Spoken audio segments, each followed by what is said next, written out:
There's an interesting story in the Bible that helps us to understand something about this passive ingratitude. And the story is found in Luke chapter 17.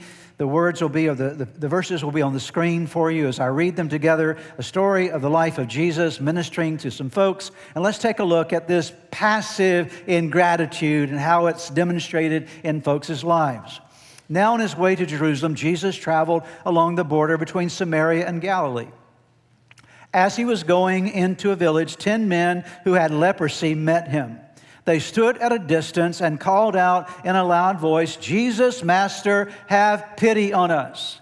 When he saw them, he said, "Go show yourselves to the priest." And as they went, they were cleansed. Please notice that word, cleansed. Say it with me, cleansed. Don't miss that word.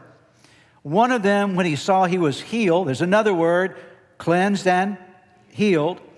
One of them, when he saw he was healed, came back praising God in a loud voice. He threw himself at Jesus' feet and thanked him, and he was a Samaritan. Jesus asked, "Were not all 10 cleansed? Where are the other 9? Has no one returned to give praise to God except this foreigner?" Then he said, "Rise and go. Your faith has made you well." Notice that word, well. 3 words I want you to note here: cleansed, healed, and well. Say them with me. Cleansed, healed, and well. Very important words. All of these words are different words in the Greek language. The Greek New Testament, the original language of the New Testament. These are 3 different Greek words, not the same word. Cleansed is one word, healed is another word, well is another word. And why are these 3 different words in this story? Because they tell us something about the issue of gratitude. See, there are 10 men that are dealing with this leprosy. There's no way for them to be cured. They can't get out of this.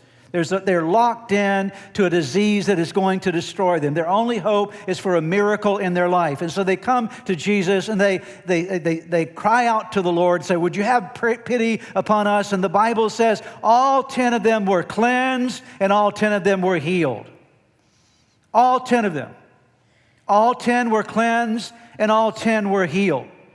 But one of these, on the way back to show themselves to the priest to get the statement or the certification of their cleansing and their healing, one of them says, "You know what, I'm not going to the priest until I go back to Jesus and tell him, thank you for what you did in my life." And of that one, the Bible says he was not only cleansed and healed, he was made well. And the original Greek term also means whole. You can read it in the King James Version. He was made whole. All 10 were cleansed and healed.